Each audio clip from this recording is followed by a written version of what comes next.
शिक्षक हो नमस्कार, मी गोपाळ कुलकर्णी माध्यम वृत्तमध्ये आपलं स्वागत करतो।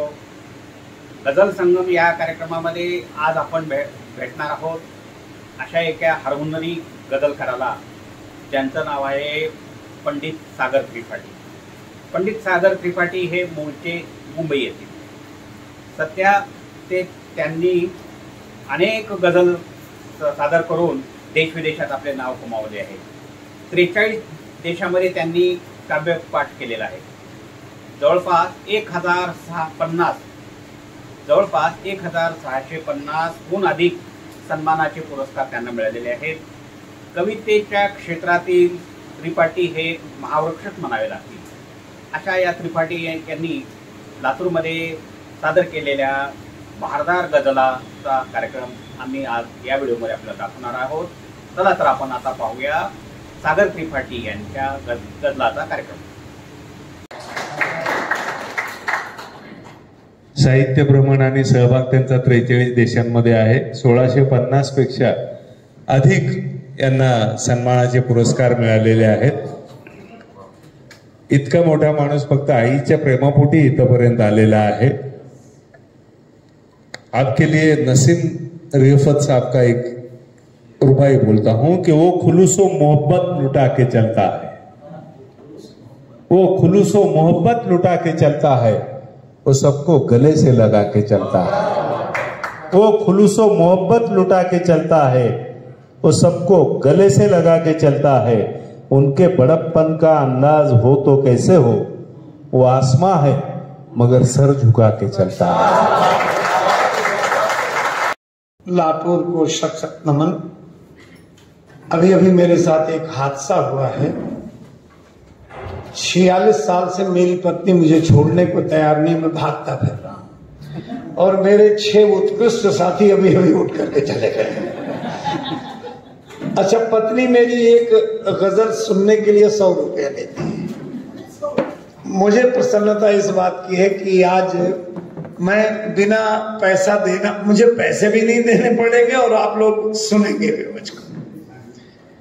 मैं आपसे एक बात कहना चाहता हूं कि कहीं हमारे सनातन धर्म में कहा गया है कि पूर्व जन्म का रिश्ता होता है।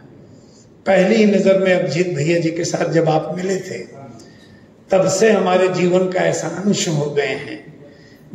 मैं एक पुस्तक लिख रहा हूं, मेरी 10 जग माताएं। तो आप मानेंगे उसमें भैया जी हैं, माता जी हैं हमारी, ऐसे ही घनश्याम अग्रवाल जी उनकी माता हैं, कि ये विश्व की साहित्य वर्ग की इतनी अतुलित माताएं हैं जिनका कहीं कोई जवाब नहीं। अब मुझे आज्ञा दें। एक दायित्व होता है किसी महफिल का सद्र बनने पर कि जो लोग आते हैं, जिनकी शिरकत होती है। आज एक नौजवान हमारे सामने आपके यहाँ शायरी में एक उगता हुआ सूरज है। एक शेर खास और आपके लिए मैं आपसे ही शुरुआत करूंगा। स्थानीय जितने हमारे जोश साहब से लेके जितने साहित्यकार रहे, मैं सबको नमन करता हूं। ये मेरा दायित्व भी है, मेरा मन भी करता है कि सबको प्रणाम करूं। और आपके लिए एक शेर है कि नए दीवानों को देखें तो खुशी होती है, नए दीवानों को देखें तो खुशी होती है। हम भी ऐसे ही थे जब आए थे वीरानी में। जितने मेरे स्थानीय कवि थे और वो मेरी छोटी बेटी, इनके यहाँ मैं 6 साल पहले मुशायरा पढ़ चुका था। आप इतना बढ़िया पढ़े थे, बहुत अच्छा लगा था। ये जो मेरे मित्र आए हैं, भाई सदानंद जी यहीं कहीं हैं, देखिए छोड़कर भाई साहब। मैं स्पष्ट बताता हूं कि इन्होंने शेर पढ़ने के बाद कोई हंगामा नहीं खड़ा किया था, सीधे सीधे यहां सुनामी ला दी थी। और जितना आनंद आप लोगों को आया, यही हम साहित्यकारों का असासा है, हमारी संपत्ति है, हमारा धन है। आपका आशीष मैं चाहता हूं कि एक बार जोरदार तालियों से आप। कालिदास जी, जिसका नाम ही कालिदास हो तो वो तो साहित्य से जुड़ा ही रहेगा। बहुत बढ़िया, माँ के ऊपर इतनी अद्भुत छोटी बहर में गजल आपने सुनाई, बहुत अच्छा लगा। मैं एक बात कहूंगा कि गजल का साहित्य का, कि गजल का लुत्फ जो लेना हो आज महफिल में, तमाम हाथों से घड़ियां उतार दी जाएं। यह मैंने देखा है, मेरे गजल नहीं, शेर नहीं, एक मिसरे के ऊपर जो दाद हमको आपके इस देवभूमि में मिली है, तो आप लोग एक बार मेरे लिए, कालिदास जी के लिए भी वैसे ही जोरदार तालियों से आप उनका स्वागत करें। वेंकटेश भैया यहां से बड़ी कोशिश की भागने के लिए, हैदराबाद तक भागे, लेकिन हर साल भाग के आना पड़ता है भैया की वजह से। वेंकटेश जी की अस्मिता को नमन, उत्तम काव्य पाठ, एक बार तालियों से उनका अभिनंदन करें। निशा तो मेरी बड़ी बेटी हैं। अच्छा, मैं सचमुच 73 वर्ष का हूं, इसमें कहीं कोई झूठ उठ नहीं है। ये जितने लोग मेरे साथ यहाँ बैठे थे, और अजय भैया के लिए मैं यही कहूंगा कि मेरे अनुज हैं। न जाने क्यों मुझे हमारे यहाँ बेटियों को, बहनों को भी बेटी के रूप में ही माना जाता है, और ये एक प्रथा है हमारे यहाँ। अप्रैल 2 का जो दिन होता है, उस दिन बेटियों को कन्या दिवस कहते हैं। गरीब होगा तो भी कहीं से मांग के लाता है। चांदी के थाल में जल रख करके बेटियों का पैर धोया जाता है।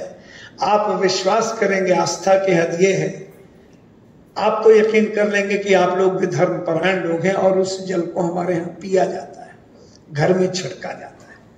तो नारी शक्ति जो है आपके लिए कि इबादत, ये जो बेटियां हमारी बैठी हैं, इबादत, अर्चना, पूजा बड़ी मन्नत से आती है, बड़ी शफकत, सदाकत, साधना, रहमत से आती है। और कभी महेंद्र साहब, कभी माँ बाप की झोली में हो जब नूर की बारिश, बड़ी भगवत कृपा से बेटियां जन्नत से आती हैं। 4 पंक्ति में आप सबके बारे में। हाँ, योगीराज माने जी कहाँ गए? अब तक हम लोगों को जमूरे की तरह नचा रहे थे। मैं इनके बारे में कहना चाहूंगा, प्रभु ने इनको हिंदी, संस्कृत निष्ठ भाषा, मराठी, अंग्रेजी, उर्दू का ज्ञान तो दिया ही है। बशीर बद्र साहब का एक शेर है कि गले में उसके खुदा की अजीब बरकत है, वो बोलता है तो एक रोशनी सी होती है। और मेरा एक शेर है, मैं तो गांव का रहने वाला था, मुंबई शहर तो पत्थरों का शहर है, कि इनकी बातों से फूल झड़ते हैं, ये मेरे शहर के नहीं लगते। आपकी अस्मिता को नमन, सचमुच जोरदार तालियों से आप। अब आज्ञा दीजिए पंक्ति आप सबके लिए कि हसद, नफरत का ये मौसम नहीं है, मोहब्बत हर तरफ है, गम नहीं है। यहां हर शख्स है खुद में मुकम्मल, किसी का कद किसी से कम नहीं है। एक इतनी संतुलित जगह में इतने विद्वान व्यक्तियों का जमावड़ा, सालों बाद मैं कह रहा हूं, ईश्वर मेरा साक्षी है, मैंने इतने विद्वान पुरुषों को इतने संकुचित दायरे में और इतनी गरिमा के साथ बैठे हुए नहीं देखा। आपकी अस्मिता को प्रणाम। कोरोना ने बहुत मित्रों को छीन लिया। मेरे 86 मित्र दिवंगत हो चुके हैं कि बेहिचक लोग कहां आजकल घर आते हैं, दोस्त भी हाथ मिलाते हुए डर जाते हैं। और वो भी क्या दौर था, मिलते ही गले मिलते थे। ये भी क्या दौर है, पास आने से कतराते हैं। बशर इंसान को कहते हैं, आमाल चरित्र को कहते हैं। सितम का दौर ये आमाल पर भारी गुजरा, बशर के हाल पे बेहाल पे भारी गुजरा। और गुजर गया है गया साल गनीमत कहिए, ये 1 साल तो 100 साल पे भारी गुजरा। गुजर गया है गया साल गनीमत कहिए, ये 1 साल तो 100 साल पे भारी गुजरा। सत्य आपसे कहें, मुझे 2011 में मंगेश पाटगांवकर जी ने मेरी मराठी पुस्तक शब्दवेद जो ट्रांसलिटरेशन है उसका, डॉक्टर गिरीश जोशी जी और मिसेस वाघ ने किया था, उस पर मुझे साहित्य अकादमी सम्मान मिला है। माझी मराठी उत्कृष्ट नहीं है, भाषा प्रवाह पूर्ण नहीं है, भावबोध ही माझा बाल सुलभ प्रयास है। पहली बार मैंने कोशिश की है मराठी में एक गजल मैंने कही। ये मेरे, और ये मैंने माँ के लिए ही कही है। मैं चाहता हूं कि आप तक ये बात पहुंचे। त्रुटियां मेरी है, आशीष आप सबका। पहले गजल हिंदी में कही थी, और ये मैं जानता हूं कि मुझे 6 दिन के अंदर इतना बड़ा तोहफा मिलने वाला है कि मेरे 6 विद्वान मित्रों ने वादा किया है कि वो सब मराठी भाषा में इसी बहर पे, इसी काफिया रदीफ पे गजल कहेंगे। अब आज्ञा है। अम्मा मतवा माई आई, अम्मा मतवा माई आई, नाव लाख पण आई आई। और मैं बच्चा बन गया, 72 साल का। मैं आपको दिखाऊंगा। माँ के दिवंगत होने के 8 दिन पहले मैं कहीं से थका हुआ आया, सोफे पे माँ के जांघों पे सर रख के सो गया 3.5 घंटे तक। 100 साल की माँ 3.5 घंटे में सर रख के मूड आदमी सोता रहा। माँ ने हिलने नहीं दिया, वीडियो में आवाज न हो जाए बोलने नहीं दिया। जब जगह सिवाय 5 हिलने का और क्या करता। अब सुने मेरी निगाह में माँ क्या है। मोहन भोग मिठाई पेड़ा, मोहन भोग मिठाई पेड़ा, रबड़ी दूध मलाई आई, रबड़ी दूध मलाई आई।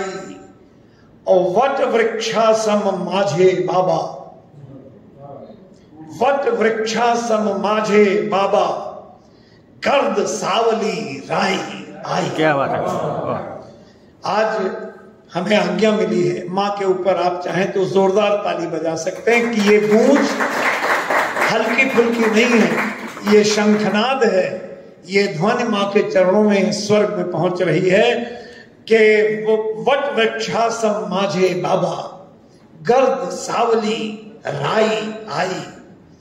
बाबा अंगण धरा काठचे, बाबा अंगण धरा काठचे, घरा आत तुलसाई आई, घरा आत तुलसाई आई।